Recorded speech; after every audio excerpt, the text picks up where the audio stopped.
I feel like a lot of my learning done as a child came from television, like more so than from my parents or any of my teachers. It may seem hyperbolic by saying TV beats out teachers. You know, public educators that went through all 4 years of college and have a degree just to teach them overstimulated kids who won't stop trading Pokemon cards in the middle of class. But let's also be real. How many times did a teacher wheel out one of those special TVs just to throw on some Bill Nye to just get the class to shut up for half an hour? Because after 20 years of teaching 3rd grade, I imagine ibuprofen and Advil no longer do anything for migraines. Of course, everybody knew children were glued to the TV.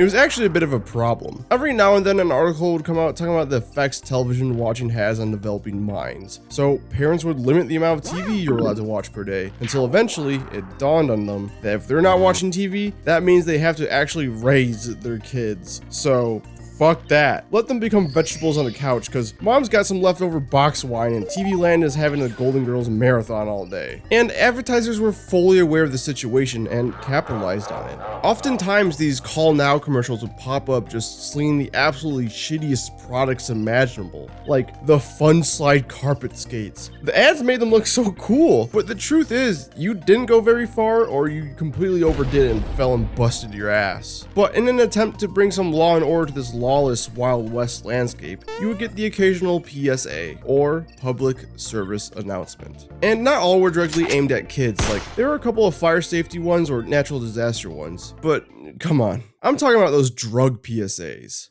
Also, I'm just gonna shove anti-smoking / anti-vaping ads in here too real quick. We'll go over those later. But drug PSAs, they're insightful, they're informative, and even a little bit scary at times. But ultimately, they don't work. I mean, look no further than the biggest and most prominent example, the DARE program. Now, personally, the DARE program never came to my school. Maybe they saw how low our grades and national test scores were and figured there was no hope, or the buzz around it just fizzled out around my time. I don't know. But all I know is that there's been many studies and articles written about how the DARE program just didn't accomplish shit. In fact, if anything, it gave stoners an ironic shirt to wear to the next hot box. But let's personally dissect the program and see where it went wrong. The DARE program starts off with a police officer, already a bad start, just talking to children?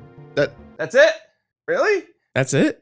Yeah, okay, here's where it went wrong. It's fucking boring. If I wanted to watch a cop talk for an hour, I would go fight my speeding ticket in court. Also, apparently, the officers would tell kids a scenario in which a stranger offers them drugs, and then the class would brainstorm ideas on how to decline, which actually ties in my main problem with drug PSA advertisements. There is such an unrealistic way in which drugs are offered to children in these scenarios, which, first off, yes, probably in rougher neighborhoods there are kids getting drugs from dealers, but more importantly, no drug dealer is giving that shit away for free. I mean, they gotta pay rent too, so $8 for a gram or fuck off. But it's also the depiction of these drug dealers. They're often unsettling, creepy, or just downright scary. Like, this dude's literally a snake man. Just full-on Resident Evil 4 merchant vibes. Actually, I take that back. The Resident Evil 4 merchant is a homie, selling you weapons, upgrading your shit, praising your jewelry collection. He's cool, but that's how actual drug dealers are. Just pretty cool, normal-ass people. At least the ones who sell pot. I can't speak for the others. I mean, growing up, I always saw drug dealers with these evil people in trench coats.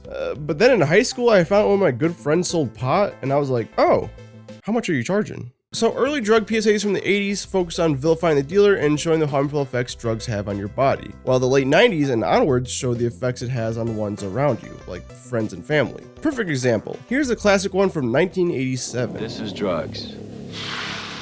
This is your brain on drugs. Any questions? And now here's a remake from 1997. This is your brain. And this is heroin. This is what happens to your brain after snorting heroin. And this is what your body goes through. Wait, it's not over yet. This is what your family goes through. And your friends and your money! And your job! And your self-respect and your future! And your life. Any questions? Late 90s angst aside, I hope you see my point. And of course, there are the celebrity ones. Pee Wee Herman and fucking Mario, for Christ's sake, telling you not to do smack. And if you do drugs, you go to hell before you die. But here is the problem. None of this matters. You see, kids don't retain information, let alone messages even if it's specifically told to them. All they remember is the imagery and the way they felt. So years down the line, they'll be like, holy shit, I remember this deflated bitch, and not so much the message of the commercial. It also doesn't help that at some point, anti-drug ads became abstract. Like, Lil Timmy is waiting for Dexter's Lab to come back on. No way he's deciphering this shit. Also, I feel like the scary monster tactic kind of ended up doing the opposite effect. Let me explain. I watched Jumanji when I was 4 years old and I was scared. Couldn't sleep in my own bedroom for a couple nights. And this seems to be a common shared experience on the internet as well. Whether it was the giant plant monster sinking to the floor or the act of poaching, shit's scary for kids. For me personally, it was getting sucked in the board game that did it for me. But when I was a teenager, I rewatched it and it was good. But it was dated and not scary at all. To the point where I questioned why I was even scared in the first place. Now, here's my point. If a drug PSA scared you so bad as a kid that you swore never to do drugs, well, eventually you grew up. You think back to that ad and wonder why you're even scared in the first place. And now that you're no longer dictated by fear, you say, fuck it, I'm gonna do drugs. I know that's a leap, but hopefully y'all get what I'm saying. And sure, they talked about cocaine, heroin, smack, crack, you name it, but the large focus was on marijuana. That weed, pot, devil's lettuce, sweet marriage, a minge. And I don't really want to get into it, but it really was just a product of the Reagan era with Nancy Reagan's faulty war on drugs. But now that it's legal and people generally accept that it helps with chronic pain and PTSD, I don't think I really have to sing about its benefits. It's just funny watching these ads in retrospect now. But you know, you do you. I'm not gonna tell you what you can and can't do. I'm not your dad. At least I hope not. Although some of y'all have been commenting that lately, and I don't know what to make of it.